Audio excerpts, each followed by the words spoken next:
It's no longer a news that we Africans were actually trying to catch up with the world, how they are actually growing, developing, and then and advancing. We actually want to meet up with them. Yes, and I love the energy that most of the African youth are actually putting up. But however, I have noticed that the energy has entered into nonsense, into uselessness, and into stupidness. Because most of the things I see is all about arguments that are not true, are not actually true. I'm going to play a video. Actually, not all the video because some of the parts are very annoying. If you hear that video, you want to smash your phone. In 3 minutes, let me prove to you that Jesus Christ is the cause of all the corruption and poverty we have in Africa today. Luke chapter 19 verse 26. The book of Luke chapter 19 verse 26. Jesus Christ began to speak. He says, "But I tell you, unto him that have, more shall be added unto him." Follow me carefully. He says, "But unto him that have nothing, the little he have will be taken away from him and given to the one that have." Jesus was speaking in book of Luke chapter 19 verse 26. He had just finished giving a parable, and he's now summarizing the meaning of the whole parable he gave. He says in verse 26, he says, "Unto him that have, more will be given unto him. And unto him that have nothing, the little one he have will be taken away from him and given to this one that already have." This is the ideology today in Africa of the rich getting richer and the poor are getting poorer every day. Because a criminal man called Jesus Christ have introduced an ideology by which to the rich keep on creating a system by which they exploit the resources of the masses, and they are getting richer. And Jesus Christ telling that a poor man somewhere, the little one he have will be taken away from him and added to the rich man. That is why if you come to the West today, you discover when you come in the football circle, you see a man called Ronaldo. He have a son. His son is already playing for junior team of Real Madrid. He have played for junior team of Man U. He is currently playing for junior team of Saudi Arabia. The son of Thiago Silva. Thiago Silva says, "My dream for Chelsea is that my son will play for you tomorrow." So the system was designed in a way by which Ronaldo, after finish shining as the rich, his own son starts playing for that same club. The son of Ronaldo will play against the son of Thiago Silva, and the son of Thiago Silva will play against the son of Benzema. The son of Benzema will play against the son of Toni Kroos. So that wealth of football runs in a particular family.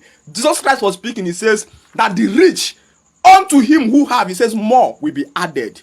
So this wealth will be running in a particular circle of family. He says, "But unto them that have not, unto Ihedi that is very, very poor, unto you that is listening unto me now that have little," he says, "the little one you have will be taken away from you and added to Dangote." This guy is famous of making such claims and videos about these things. And, sometimes when you keep quiet for too long, they feel like what they are doing is actually correct and is actually right. But it's very wrong if we keep quiet to some extent. Now, he quoted Luke chapter 19, verse 26, which he talks about. He just deducted a verse, which he doesn't really know what the verse is all about, but he's trying to use it to do whatever he wants. Now, that is the beauty of the Bible anyway. But then you are talking about Jesus Christ being the origin of corruption. Listen to me, young man, you don't know what you're talking about. Because what is corruption? If you're talking about corruption, then what is corruption? Do you know what is corruption? Corruption is about, when you talk about corruption, you're talking about the abuse of power, you're talking about the abuse of position, you're talking about the misuse of people's trust on you for a personal gain. That's what corruption is all about. Now, Jesus Christ you are accusing and saying that he's the origin of corruption and all of that.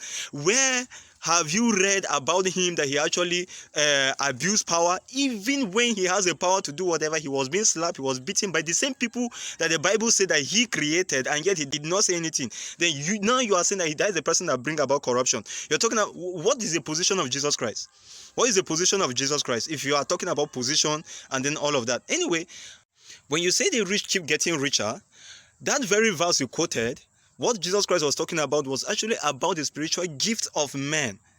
But then, however, we use it as a metaphor to classify economic growth and economic activities, which it is that is one beauty about Bible. You can interpret it in any way you want to use it, make use of it. You can use it anyhow you want to use it.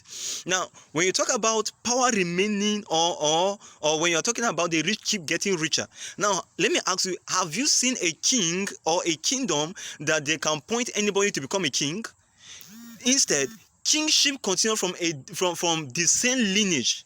It's a generational thing. So the son of a king is likely to become a king.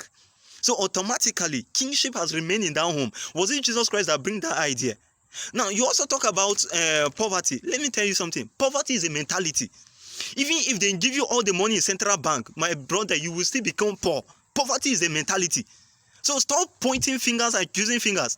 Poverty is a mentality. And until you deal with that mentality, forget, you will still be poor. Until you deal with that mentality, you will still be poor.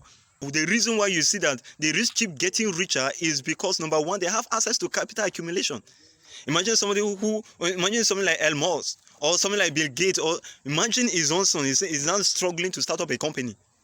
How many of us in Africa here want to start a business, but then where's the capital? Another reason is because of access to resources, such as education, network. You need education. Imagine the people that went to school as of that time. What are they today? Are they not doing better? Are their children not doing better? Access to education, access to network. You can have a business, but as long as a network is not growing, as long as you don't have a network to market, forget it. And that's one of the things that we need in Nigeria.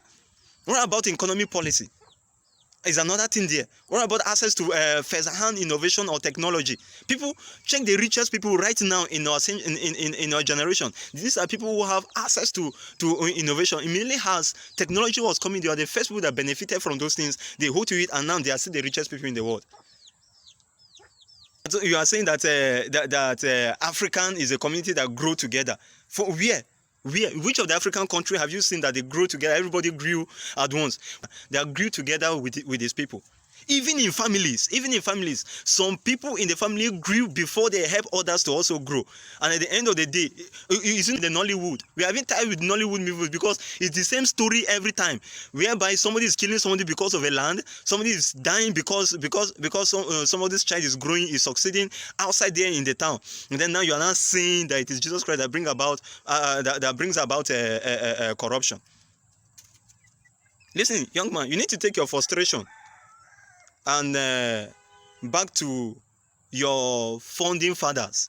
For Nigeria could have been in peace if not for you, the Igbos, the Hausas, and the Yorubas. Nigeria could have been in peace, but because it's been divided and given to you, now you are not the one bringing issues. Where's Biafra coming from? Who's bringing this unity? It's not the same Igbo. You are trained that we should wake up from reality. Listen, let me tell you something.